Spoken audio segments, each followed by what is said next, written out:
Hello, Nigerians. It has become necessary for me to address you, having heard from many concerned Nigerians and having concluded a meeting with all the security chiefs.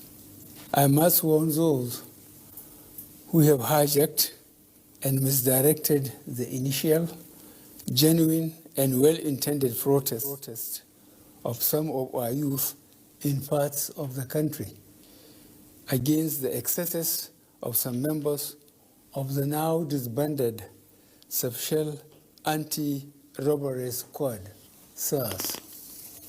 On Monday, 12th October, I acknowledged the genuine concerns and agitations of members of the public regarding the excessive use of force by some members of SARS.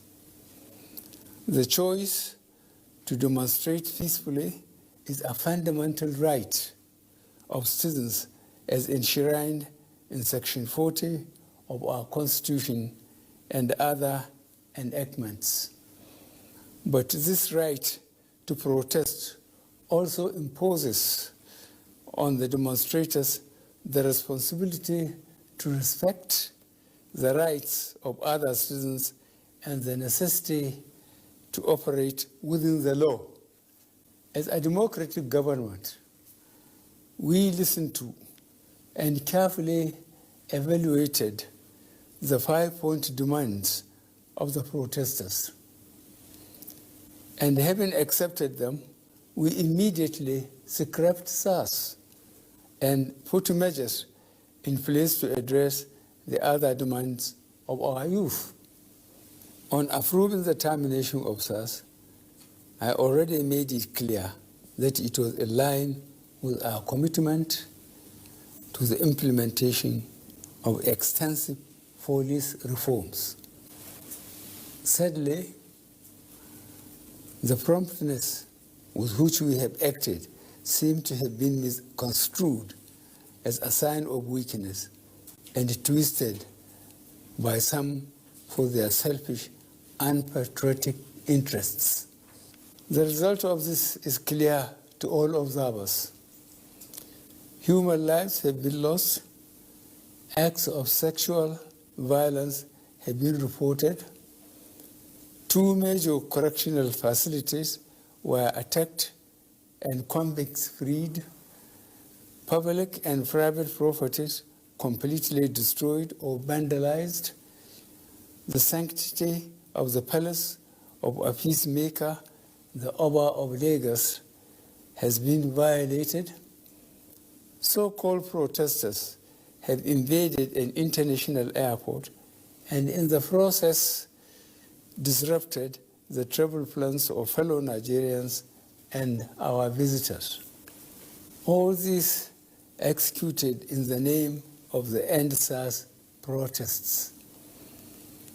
I am indeed deeply pained that innocent lives have been lost.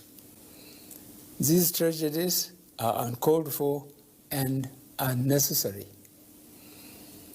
Certainly, there is no way whatsoever to connect these bad acts to legitimate expression of grievance of the youth of our country.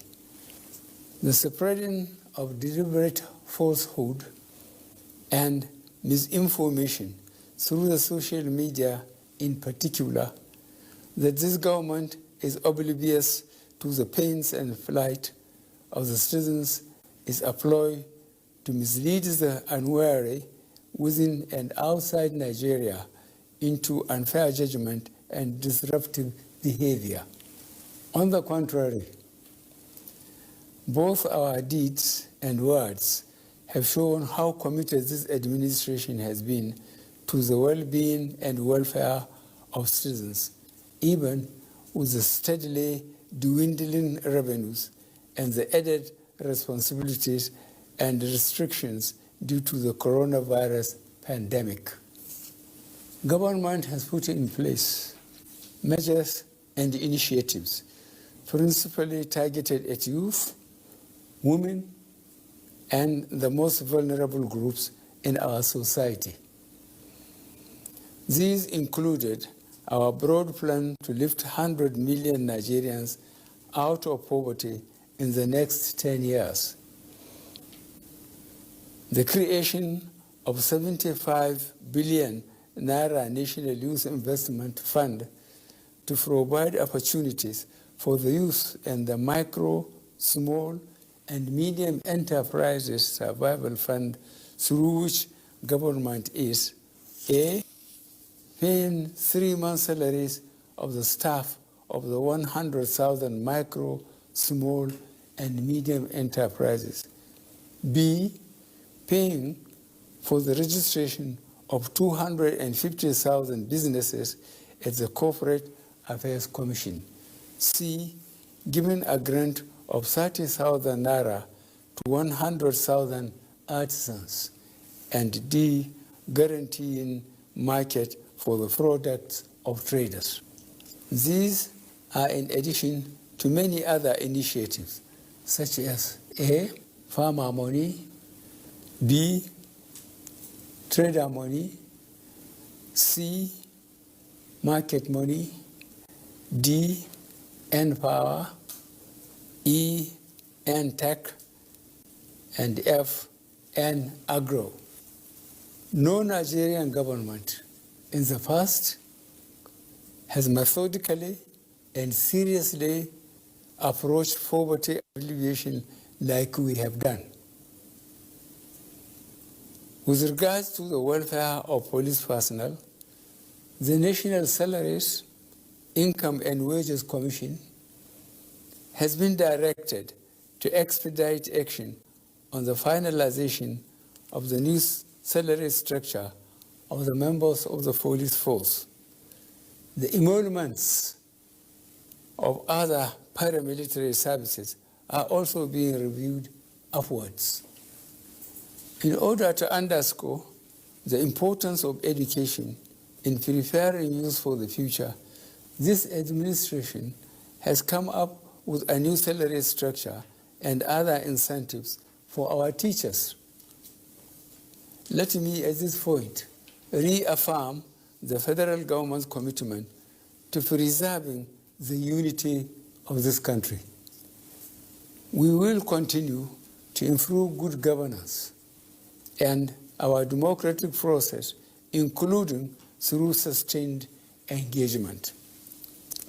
We shall continue to ensure that liberty and freedom, as well as the fundamental rights of all citizens, are protected. But remember that government also has the obligation to protect lives and properties, as well as the right of citizens to go about their daily businesses freely and protected from acts of violence. To our neighbors in particular, and members of the international community, many of whom have expressed concern about the ongoing development in Nigeria, we thank you and urge you all to seek to know all the facts available before taking a position or rushing to judgment and making hasty pronouncements.